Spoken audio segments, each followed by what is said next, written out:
YouTube looks like it's about ready to go.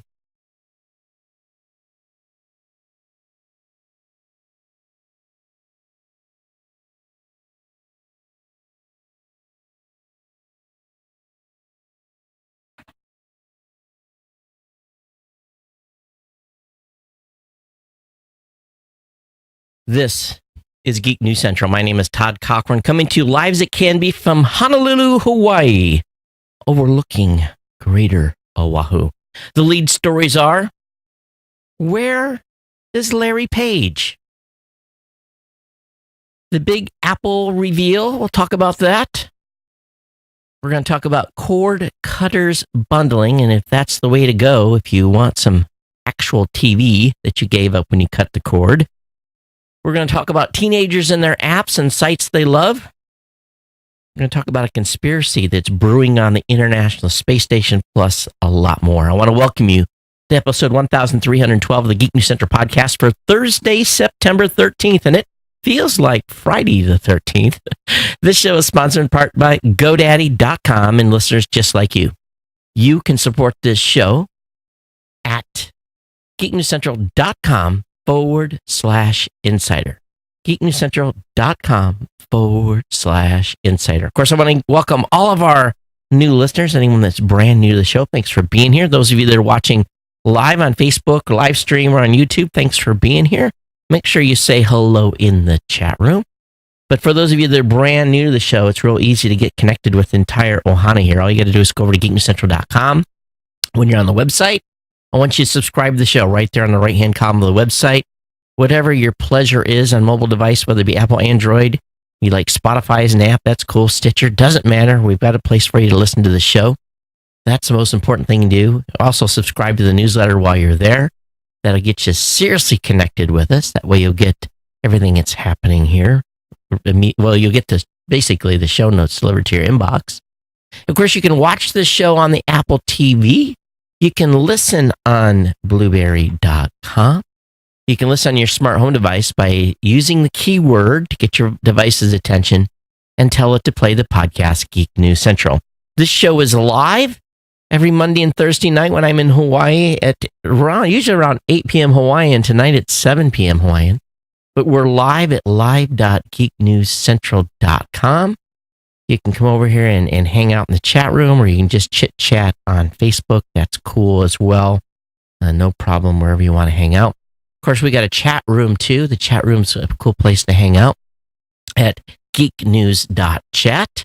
That's our Mastodon chat server. And if you want to be a nerd, this is the place to be a nerd. You can nerd out here. So come on over to our Mastodon chat server and join the party. Geeknews.chat is the place to do that. Of course, you can contact me via email, geeknews@gmail.com. Of course, on Twitter as well at Geek News. That's really the way to stay connected with the show here. You can follow me on Facebook. Our partner shows, which you can find at geeknewscentral.com, which are linked on the website, is a Gadget Professor, Mr. Don Bain, the Pro Gear site being written by my great writing team. The New Media Show at newmediashow.com and Podcast Legends. Those are all partner shows at Geek News Central. Definitely check them out. You can always pick up Ohana gear at cafepress.com/Ohana store. And most importantly, this show is sponsored by the longest running continuous sponsor of a podcast, by our good friends at GoDaddy.com. And I tell you, GoDaddy's been here supporting the show. I hope that you will too. Again, all you got to do is to get over to that website, get over to geeknewscentral.com/GoDaddy, and you're going to get access to all of my deals, all my promo codes, 30% off on product purchases. That's a huge deal. That one does not exist anywhere else. You may find some of these other deals, but the 30% off new product purchases is a big one. And it's by a promo code CJCGeek30. You can get a 99cent.com for brand new customers. But better yet, you can get $1 a month economy hosting with a free domain, either in just standard economy hosting or managed WordPress. Again, you get a free domain with either of these offers. For $12, you get running. You're up and going. You got a site going. I tell you, you just cannot beat this deal. And for those of you that are business owners and if you have absolutely no web skills whatsoever, they've got thousands of pre-made templates. And you can get a month free trial of GoDaddy Website Builder, your choice of personal, business, and business plus plans. Check those out. Again, all my promo codes are available at geekingcentral.com/GoDaddy. Your support is essential to help this show continue, keep the lights on, keep the family fed, keep the insurance up to date, all that stuff. And if you can't support by picking up a domain product or picking up a hosting account, you can very simply tell your friends, family members, people that you know about my page, about this code, link to it in your social media, link to it from your blog if you have one. It helps us here a great, great deal. And of course, don't forget about becoming an insider as well. But anyway, that's it. That's how we do it here. And we, of course, I want you to take care of the sponsor if you so feel I deserve it. All right. So let me go ahead and just catch you guys up real quick. On the last show, I must apologize. I knew it was the 10th. I knew the 11th was happening the next day. I had thought about the 9/11 anniversary. And I got done doing the show and I was like kicking myself because I should have talked about it, because the show, most of you listened on the 9/11 remembrance. But I just wanted to make a note of it here today that I was definitely thinking about where I was at on 9/11 and what followed. I made a comment on Facebook, and someone had made a comment about where they were, and I had basically followed up and said, yeah, 4 days later, I was on an airplane off to kill bad guys. And it kind of got a weird response. But maybe some of the folks that are new in the show don't know that I'm retired military. And so, yeah, if you don't know that, I am. And started doing this show actually before I retired.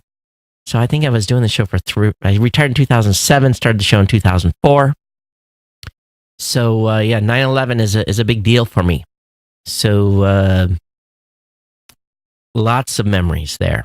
Lots of stuff I probably will never be able to talk about, but it definitely, for a lot of people, were affected. And some obviously more than others, and the sacrifice that they made post 9/11, and of course the victims that died on 9/11.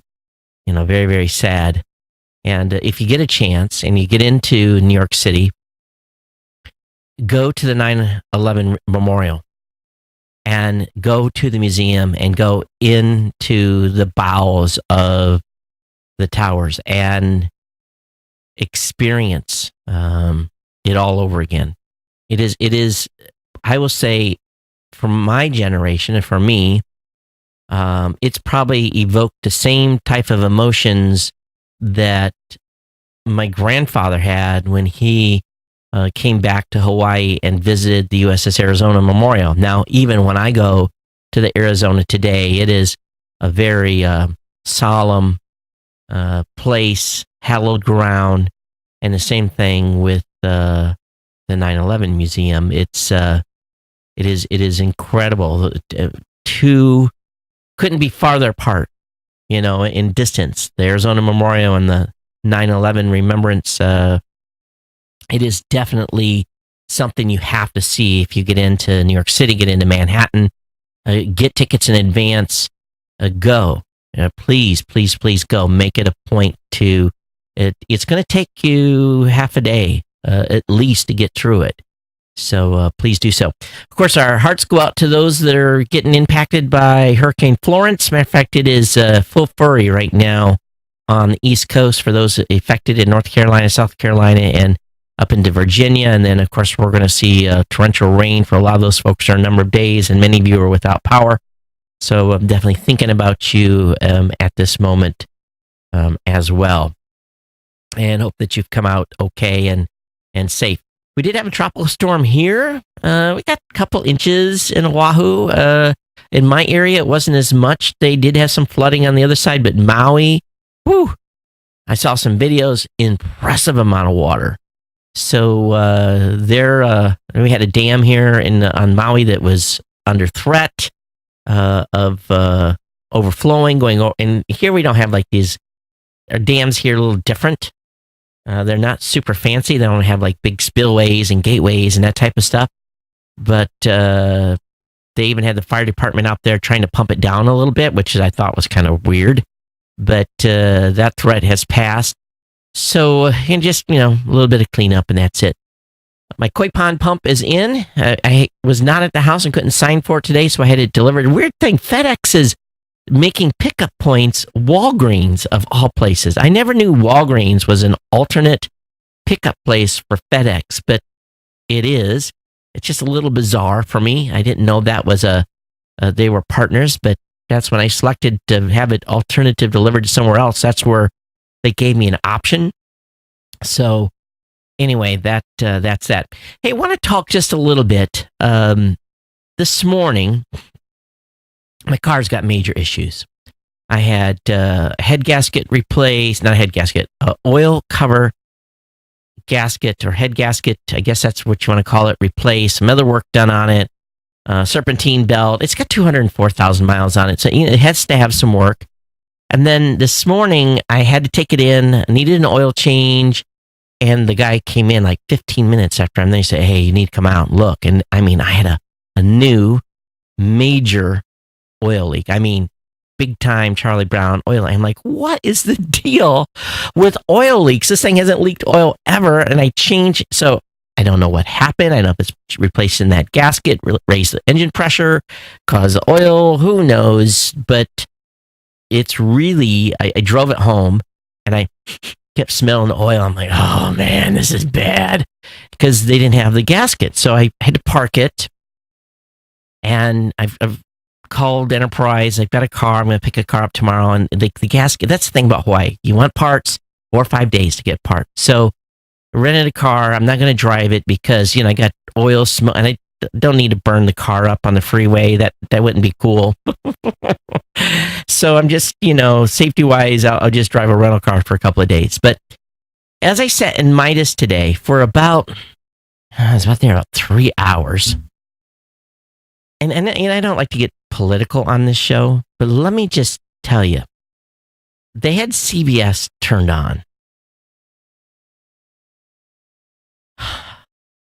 I haven't watched mainstream news in a long time. I mean, really a long time. And I was sickened. I told the lady sitting beside me, I said, if people watch this stuff, they're going to have a mental breakdown. I said, this stuff is toxic. And I said, I don't care what your politics are. If you're right, left, it doesn't matter. It's just the coverage on, and I don't know, is it that way on all these channels? It was just toxic. I mean, absolutely vileness. And I'm thinking, all these people have to, and I've said this in the show before, all these news people, they must have shrinks. There's absolutely no way I could do that job and sit there and spout this stuff that's coming out of their mouths for hours and hours. It just,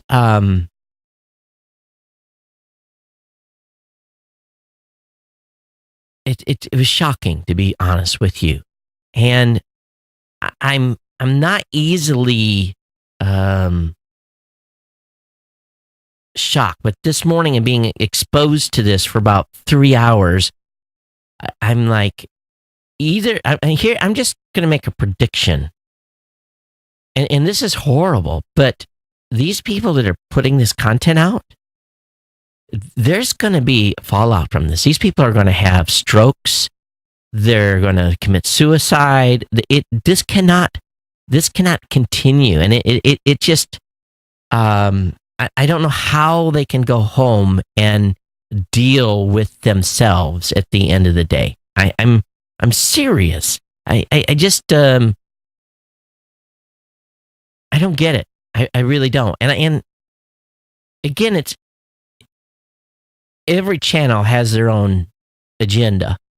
It's not news anymore. It's entertainment and being as explosive and whatever as you can. The days of real news is gone across the entire marketplace. And being that I listen to a lot of podcasts, and mostly non-political podcasts, and the ones that I do that do have a little bit of a political take, or at least really looking at what's going on in the rest of the world and not just home. So I think what at least for me, what I feel is that podcasts are like this refuge, a refuge away from this vileness that's on a TV today. Now, maybe you guys don't agree with me. And if you do, I'd love to hear from you. Or have you cut the amount of television out? Many of you've cut the cord and you don't have to watch it. I was kind of a captive audience, and the place was freezing in there, and I kept getting up and going outside, and it just come back in this TV blaring, and it just really, it made me in a very aggressive, bad mood for the rest of the day. It really did. I walked out of there. I was just like,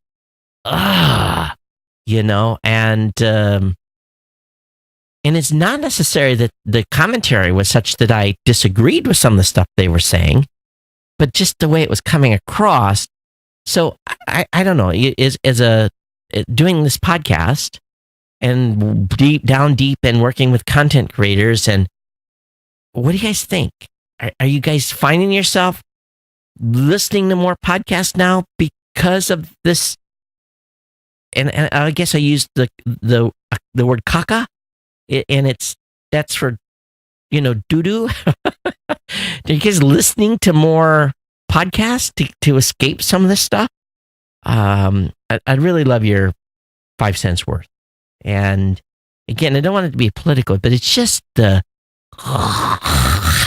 it's this. I mean, I'm really. It set me off. So I'll get off my soapbox here. And I've talked about this a number of times, but I rarely get a reaction. So what's the deal? Do you agree or do you disagree? I want to hear from you. Am I off my rocker? Or do you agree or do you disagree? Please respond. All right, let's get into the content. No one's watching. Where'd all the Facebook people go? Okay. Where in the world is Larry Page? There's a pretty big hit piece on Bloomberg. And they don't come out and saying that there is something, they don't really come out and say he's being a recluse. Is that the right way to say that? But he is definitely kind of really laying low. 2 decades ago, two decades after he co-founded Google, the company is entering some perilous phase. And some of the news that came out today, I want to talk a little bit about that in a second. Their revenue continues to boom, but luckily Facebook has took most of the body shots here recently. But definitely, Larry Page he's just like off the map, right? And of course, he was a no-show in Washington D.C. And there's a little bit of rumblings, according to this article, talking about where he may be or where he isn't.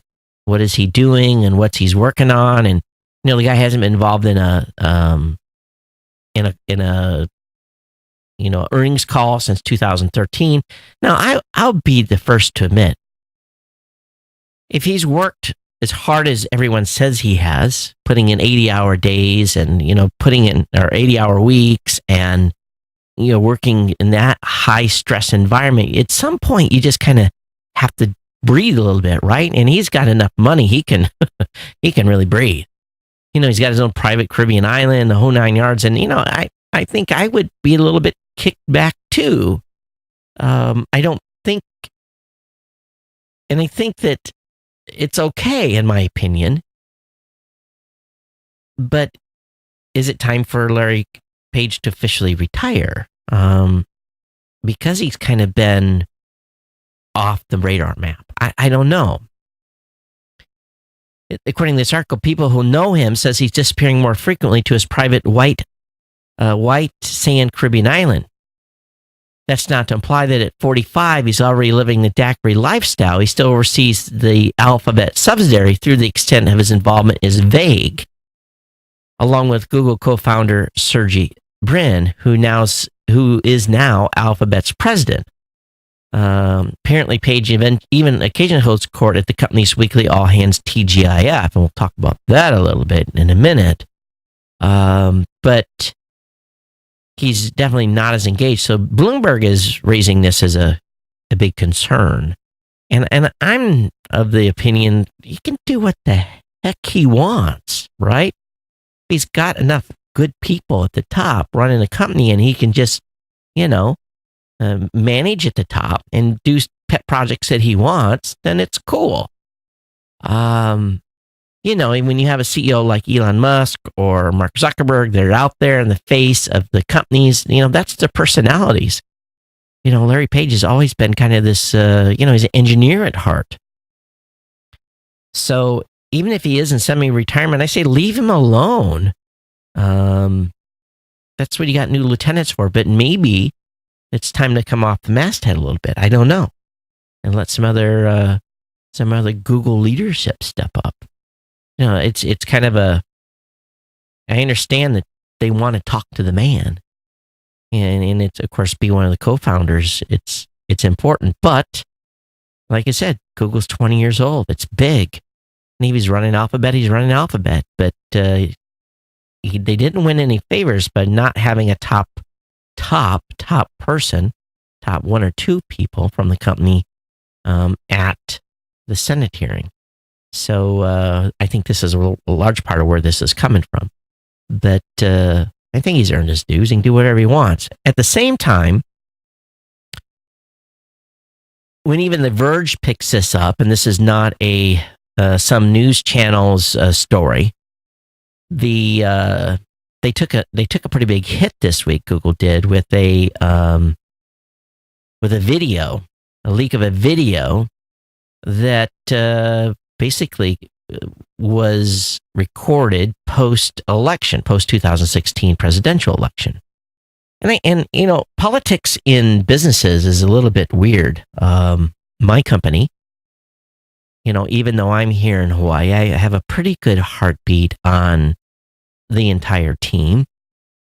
And I can pretty much guess each team member's politics.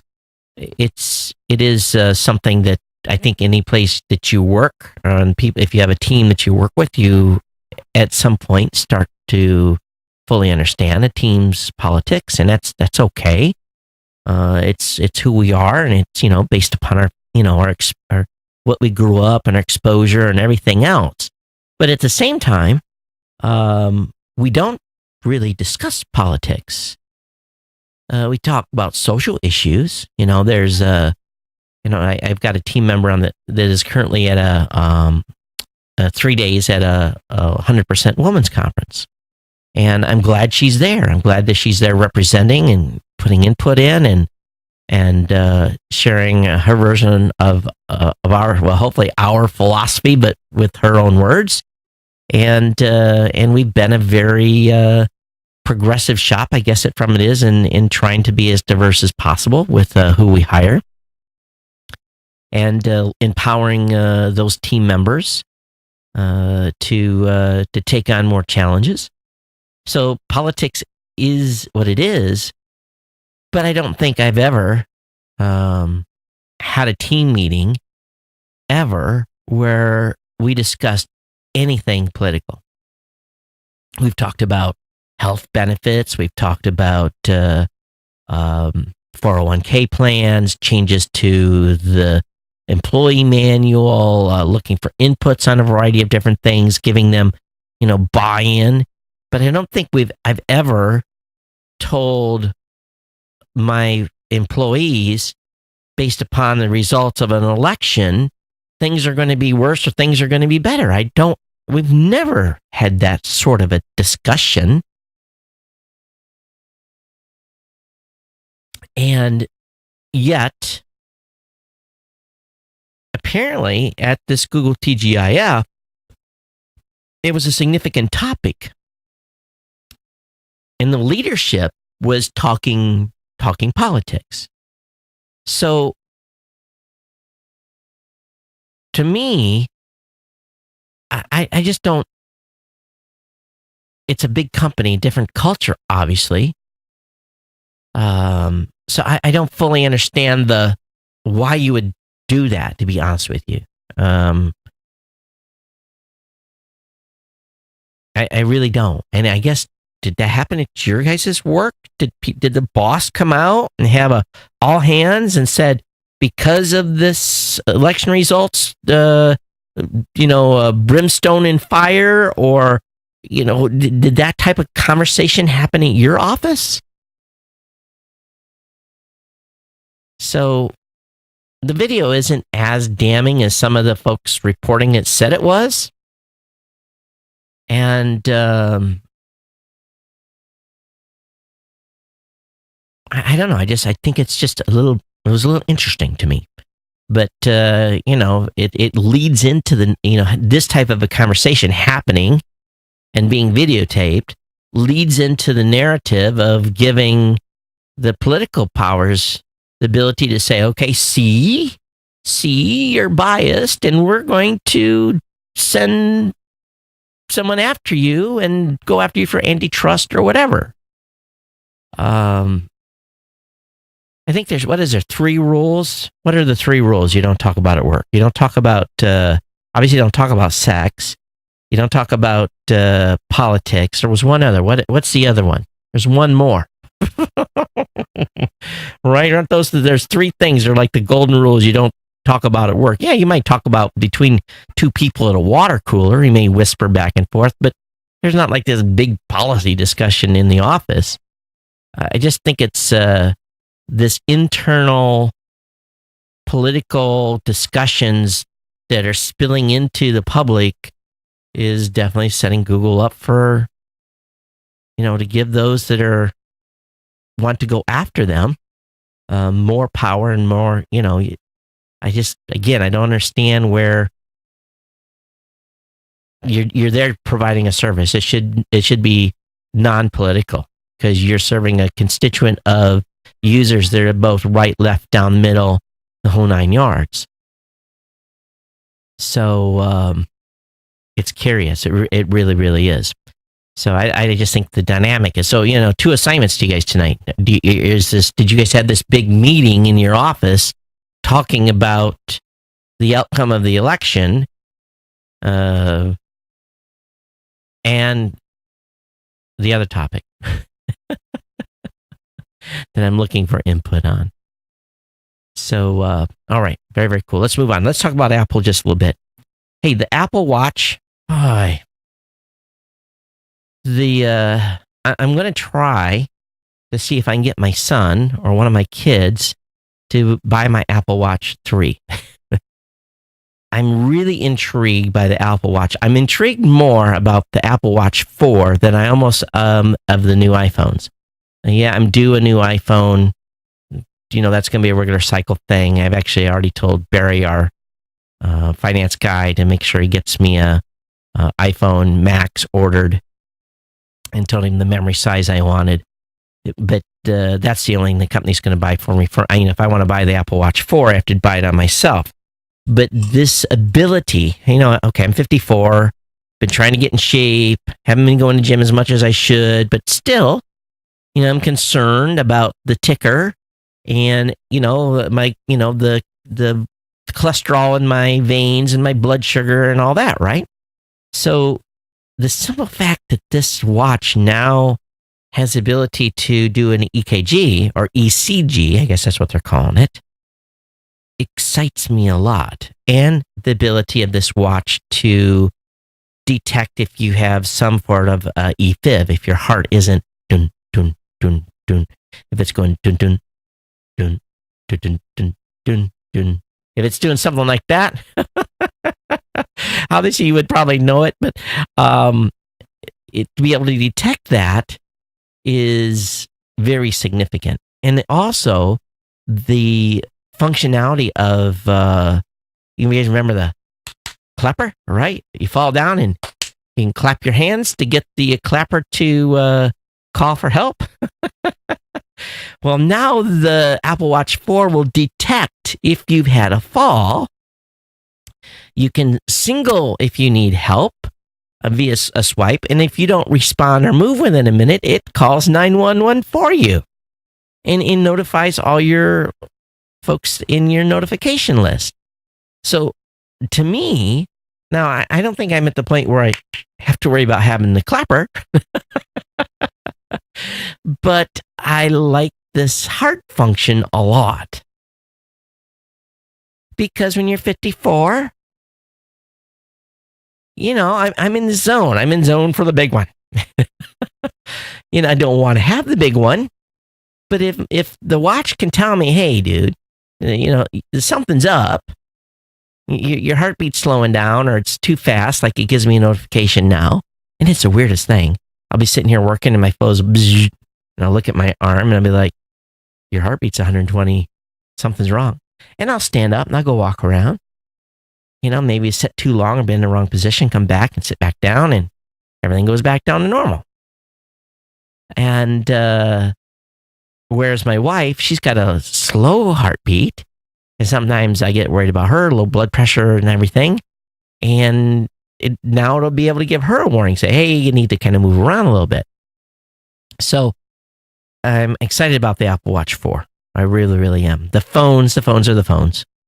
But one thing's for sure is that the iPhone has become a franchise. It is the gift that keeps giving to Apple. People keep buying them, selling them in the millions or billions, and it keeps the Apple machine primed, keeps that pump primed. I had to laugh because during the keynote in Slack, I sent my team a message and said, hey, at apple.com, keynote starting. So we watched the keynotes. We watched the Google keynote and we watched the Apple keynotes together. And it's even though the guys are in Columbus, Mike's in Grand Rapids, in Traverse City, and I'm here, and maybe someone's in Vegas or wherever someone's at, we watch them together and we're talking behind the channel. Of course, the Android users are all, bashing the Apple, and the Apple guys are always bashing, it's a back and forth type thing. We're having funny, but even I had to admit that this presentation of the new iPhone, it made me feel kind of like the cult of Mac is back. And it wasn't maybe cultish, but it was definitely a religion. And it be honest with you, it kind of like, it made me kind of like, do I need to go take a shower? It was a little, and the best and this and that. And yet, using this Android, using the Samsung Galaxy 8, I have a pretty good feel for what's going on in Android. And I'll be honest with you. When one of my team members said, Android gives you control. And I'm like, okay, it does. What apps are you using? And I'm using Gmail. Oh, I'm using Gmail. I'm using a Facebook app. Well, yeah, I'm using a Facebook app. I'm using Snapchat. Well, I'm using Snapchat on both. It's the same. It's in my opinion, we've gotten to the point, and having used both, that it's just a myth now. It's like it was in the old days when we had you think about the early days of this show. it was 90% PCs here, right? And now I'm 90% or maybe 80% Macs here. It's just a tool for me. And I used to be a Mac basher, right? And now I use both. And to me, I just whatever gets the job done. But the least amount of headache at my age. I'm at that point. And yes, I've lost a little geek creed and not building my own machines and that kind of stuff. But you have to say one thing about the iPhone. They have definitely figured out a way to feed their machine. And I'm very excited about that iPhone XS Max 6.5-inch phone. Very, very excited about it. I guess we'll see. I'll give you my opinion when I get my hands on one in October. So time will tell on that, all right? All right, for those of you that have completely cut the cord. So Kirk just found this article today. I wasn't looking for it at all. I have had no request yet for anything like Hulu Live TV, YouTube TV, anything like that. I've had no internal request yet. Although my daughter did start a Hulu subscription she's paying for, which made my son very happy because he could watch America's Got Talent. That's his favorite show right now. That show's kind of lost its luster for me. But the article I found today was that they're suggesting pairings because if you look at Hulu Live TV and YouTube TV, the channel lineup is just about the same, even though Hulu Live TV has a few more than YouTube Live TV does. But then there's this other service I'd never heard of called Philo, Philo. It actually has some of the TV channels that I actually like Animal Planet, AMC, the Cooking Channel, Discovery, DIY Network, some of those. I don't watch MTV per se or Nickelodeon, but there's a few things here. TLC, I like that network, where the other two offerings don't have. I like A&E. Hulu's got that, but YouTube TV doesn't. But I'm not willing to spend $40 just to get A&E because I really don't need the sports. Don't need the news channels. I don't need Disney. I don't need ESPN. I don't need Fox. I don't need FS. I don't need the Golf Channel. I don't need MSNBC. I don't need National Geographic or anything like that, which is all covered underneath the Hulu and almost equivalent on YouTube Live. But this Philo at $16 kind of gets me the stuff that I like. Some of the channels that I like. But do I need it at this point? No. So here's the question for all of you. Are you going to, those of you that cut the cord, have you chosen a couple of small bundles? But I look at this $40 and $16, that's $56. And if I want to add HBO, I'm probably up to $66. So I'm only $40 or $50 away from what my cable bill was originally. So it really defeats the purpose, right? I really would just like to have some serious a la carte, but it's not possible. But are you mix and matching? And if you aren't, there's an article here for you to consider and how you might get some channels back that you're looking for. There's a Pew Research study out that talks about our teens and what they like. Here's the breakdown of how teenagers use social media. 85% are on YouTube, 72% use Instagram, 69% on Snapchat, 51% still use Facebook, 32% like Twitter, 9% post to Tumblr, and 7% are Reddit users. Pew notes that 95% of teenagers have a smartphone or access to one. This at least partially drives what social networks they gravitate towards. Almost half the teens, 45%, told Pew that they're online almost constantly. And the question is why teens are using certain social networks. And to get an understanding of what forces are driving teens to these social platforms, there was a 16-year-old that was interviewed from Noblesville, Indiana. And I know where Noblesville is. Noblesville is not a big town. It is, it's relatively small. And this student was part of band. He practices Taekwondo. She's in her junior year and has a 3.9 GPA. And so the response was when they asked her, why do you think so many teenagers are watching YouTube? And she says that everyone watches YouTube. It's like the new TV. Remember the hype when TV came out? How suppose everyone was glued to it? YouTube is like that. There are videos for anyone, and you contribute to the community by making your own videos. Kids today are aspiring to be the biggest YouTubers. Well, I think that's a dream. It's like becoming a pro basketball star. But on Instagram, they were asked, what kind of teenagers do you think use Instagram opposed to Snapchat?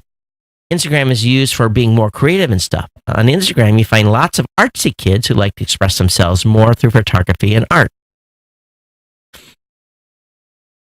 So it's an interesting question and answer. It goes back and forth here. I'll let you go through this. So it's interesting to see the dynamic. I know my son spends a huge amount of time on YouTube watching instructional videos. He's an aspiring creator video. He doesn't want to do audio. He likes the video stuff, and he's aspiring to do that. So he's watching all these techniques. So when I see something cool, I share it with him, and he shares it with me.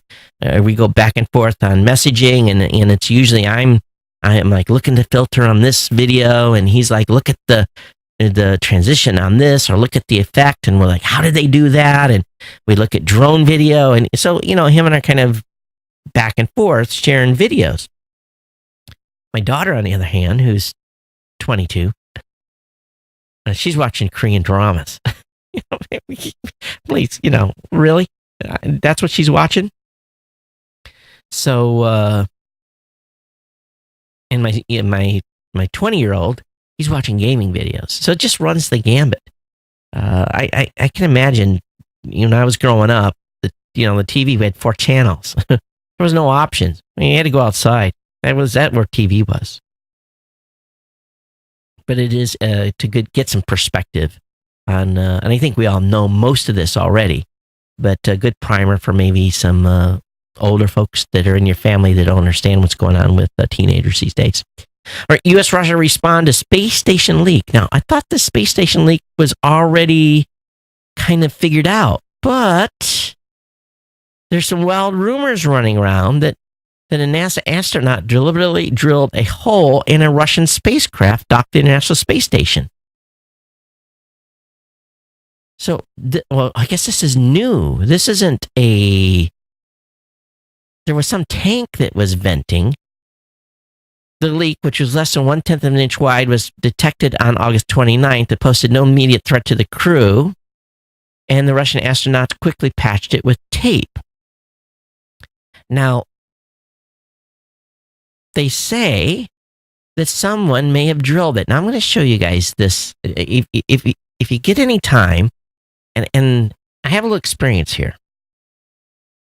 If you go to the page that I will have up in the show notes, it's a New York Times piece, you'll see the drill spot. And what it shows is something that is pretty remarkable. It shows that there was at least 3 different attempts to try to start to drill this hole, because you can see where the drill marks scurry across the aluminum. And then finally, the drill hole at a weird angle. It wasn't straight.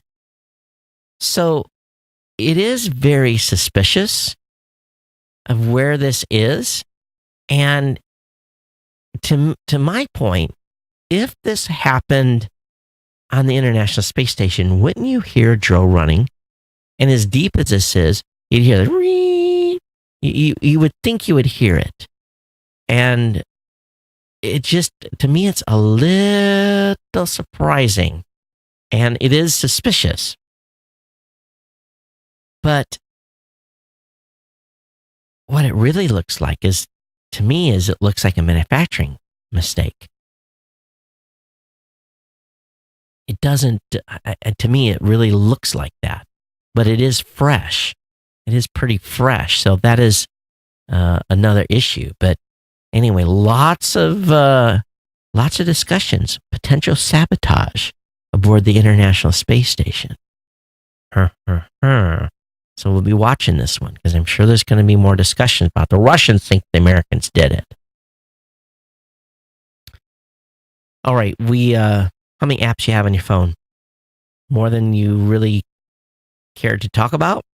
Well, do you know where to find free apps?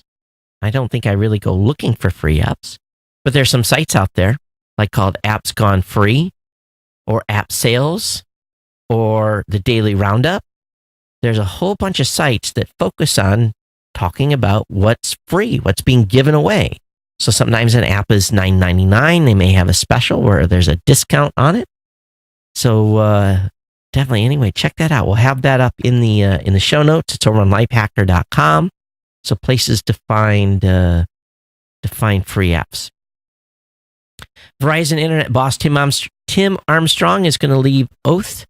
So he's leaving the company on October 1. So a little bit of a shuffle there, and he'll be it's going to be K Guru Gorapan is going to become the new CEO. So some changes over there.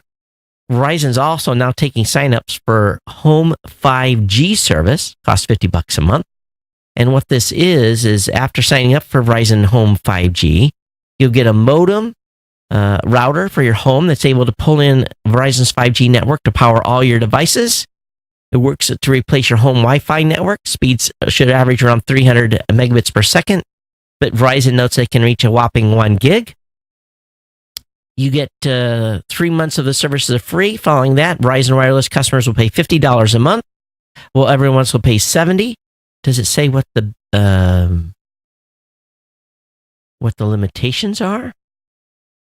So it's going to launch in Indianapolis, Houston, Los Angeles, and Sacramento. I'd really like to know what the bandwidth limits are on this. Or is it going to be just regular home internet? So Verizon 5G. Very, very cool. If it's truly $50 a month and you get 300 megs and there's no bandwidth caps, that is something to talk about. So we'll keep our eyes peeled on this. So if you're in one of these launch areas, again, available October 1, Indianapolis, Houston, LA, and Sacramento, please, please, please, I want to hear from you. If you go check this out, find out the more details. And I'll try to find it out as well. All right, there's some. Do you do any investing? Well, if you're a beginner, the folks at makeuseof.com have some suggestions on some apps, 5 apps that you can use to watch your investments. Charles Schwab, I like how they make it very easy to open an investment account and be able to transfer money in. They even have a checking account that goes along with it that you can travel internationally with and not pay any international transaction fees. iHeart is planning to buy podcasting giant How Stuff Works, and apparently for $55 million. The U.S. radio broadcaster on Thursday said it has agreed to acquire Stuff Media, which includes How Stuff Works podcasting business and other premium podcasts. But the deal is supposed to be $55 million. So congratulations to folks over there for closing that deal. And it just gives you an indication here what's going on. But again, who listens to iHeart? It kind of to me is like, ugh, it's just like listening to the radio. Sprint Express stores to pop up in 80 new locations. And again, Walgreens in the news. Walgreens and Sprint are expanding their collaboration. So the company said Thursday that these 80 Sprint Express locations will be throughout Chicago and Dallas-Fort Worth. The addition are expected to open at the end of the year. And the Sprint Express stores offer wireless services and expertise at Walgreens, including advice on mobile services and products. Very interesting move. So anyway, you Sprint user? Are you having a problem connecting your Android phone to your car audio system? It seems pretty easy, but then again, maybe you have to use a wire. So they got some suggestions here for you Android users on how to do that. I think most of us probably got a pretty good handle on that. Won't spend no more time than I need to. Also, Twitter is putting live streams at the top of your feed. I'm trying to figure out how to go live on Twitter. with this system. Haven't broke the code on that yet. Was working on it tonight for a little bit. At some point, I'm going to figure out, and I think I know the way to get there. I need some third-party tools to do it, but I think I'm going to be able to get this show on Twitter Live. We got some experimenting to do, but I think I can route a video source actually into a mobile phone to make it happen, which is not using the camera, but sending an NDI signal to the phone and mimic a camera. So might be a way to cheat to get on to Twitter with the TriCaster instead of having to set the phone up and do it that way. How many of you gotten a credit card lately with your face on it? I know a lot of credit card companies are doing that, but how about your whole face on the whole card? Well, apparently Wells Fargo is doing that, and some guy got a surprise when he got it, and they took a picture of it, put it online, and people went crazy. I guess, if someone's going to steal your card, they're not going to use the actual card. They're just going to. Usually, they don't. They make a dupe. And they use that instead of using your actual card. So, how often do you actually lose a card? And, it brings up a funny point. I walked into a place yesterday and the lady goes, "Hey, Todd, when you were here last time," it was a restaurant, "you left your credit card." And I'm looking at her like, "What?" She goes, "Yeah, I've got it in the back." And I'm like, so just before my trip to Texas, I had lost a credit card. I thought I lost it here in the house. I searched high and low. Normally I have, if it's lost right here because I've maybe done something online. And I called and basically reported it lost, not stolen. No, nothing had got charged to it. And she brought it out and gave it to me. And I'm just like, "You've got to be kidding me." I said, you got a scissor back there?" And she said, "Yeah." And I cut it up into pieces and she threw it in the trash for me. But I've never left a credit card at a restaurant, but I've done it twice in under 2 weeks. Talk about being absent-minded. I need to cut a hole in my credit cards and put one of those like gambling straps to it.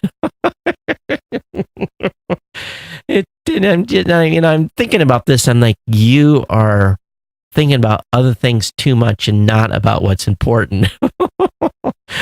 I said, "Well, you could have went on a shopping spree." She goes, "Well, I didn't feel like going to jail." I'm like, well, thank you for not spending money on the card. But it had been, she had it 3 or 4 days before I realized it was missing. But anyway, this bank was putting a person's face right on the card. I guess that's one way to have an identification. How many of you thinking about building your own PC? Well, the folks over at The Verge have an amazing machine build. If you want to build a custom PC for gaming or editing or coding, they've got a pretty incredible build out and all the parts. So they lay out everything that you need to buy. It's about $1,900 worth of parts, but you're going to end up with an absolutely gorgeous machine. Windows, of course. So if you're looking to build one, probably cheaper to build it than to buy it. Anyway, they've got a great custom build for you. The link will be up in the show notes. Definitely check that out. Also, Kano has a latest do-it-yourself computer kit. Includes a touchscreen. We covered them at CES. So this is pretty cool. This is available now. It's unveiled this Thursday. It was a new kit, $279, and includes everything you need to build a touchscreen computer designed for kids age 6 and up. Includes a 10.1-inch HD touchscreen, wireless keyboard, motherboard, and all the other components you need to build a do-it-yourself computer. I think this is really awesome. I really do. This is fun. This is great. A great kit, and it uses a Raspberry Pi P3 and all the instructions a kid needs to build his own computer, and software in it to code it as well. So it's not like you're building a Windows machine here, nothing like that, but a great way for a kid to learn some programming, and very, very simple.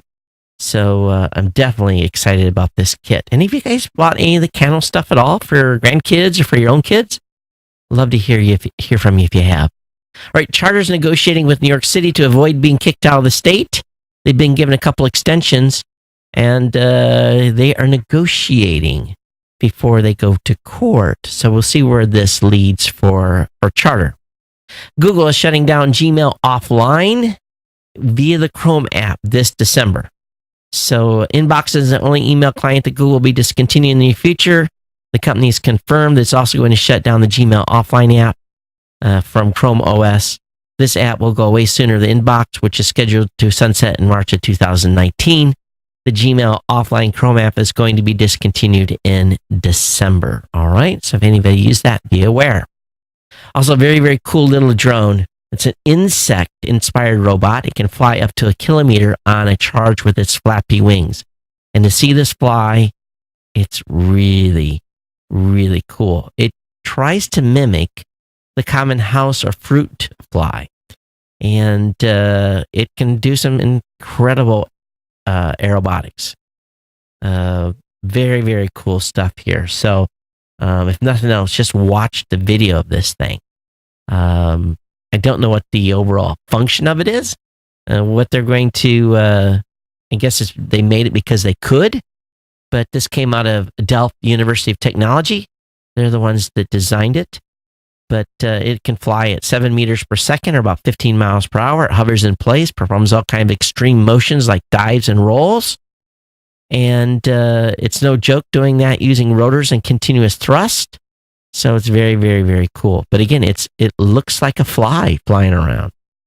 Obviously a lot bigger, but same type of motions. In fact, for those of you watching the video, you might be able to see the little GIF running here in what it looks like. So pretty awesome stuff. Equifax, my most favorite company in the world, not. 2 years before Equifax stunned the world with its announcement that it had been hacked, the credit reporting company believed it was a victim of another theft, only this time at the hands of Chinese spies. In a previous undisclosed incident, security officials feared that former employees had removed thousands of pages of proprietary information before leaving and heading to jobs in China. Material included code for planned new products, human resources, files, and manuals. The rest of the story is behind a Wall Street Journal paywall, but oh my goodness. So not with this company. Why are they still in business? Why are they still in business? Why are they still allowed to operate? Vertical ads are coming back to YouTube because people keep shooting videos vertically instead of horizontally. So be looking forward to that when you're watching YouTube videos. Facebook is in the news talking about trying to fight fake news by fact-checking photos and videos. I don't know how they can keep up because I'm seeing stuff now that makes me go, sometime. And I think they're facing an uphill battle here. But they're vowed to get it under control. Time will tell. Let's see here. What was the... Oh, this is another Apple announcement. And one thing we did miss, there was no discussions about AirPods. There was no discussion about Mac Minis. So I guess we'll wait and see what happens with if those are announced later on. It was definitely a mobile event, for sure. Jeff Bezos' family has launched a $2 billion philanthropy, well, basically a philanthropy, I can never say this word, philanthropy fund. My God. The Day One Fund will help homeless families and build preschools. All right. So, richest person on the planet has finally committed some money.